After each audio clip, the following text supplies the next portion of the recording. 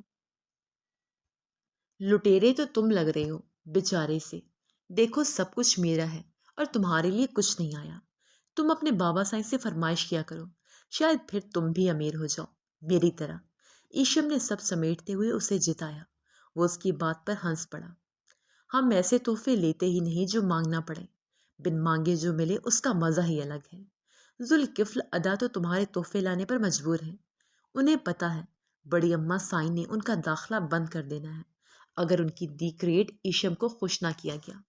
سدید اسے سچ بتانے کی کوشش کر رہا تھا۔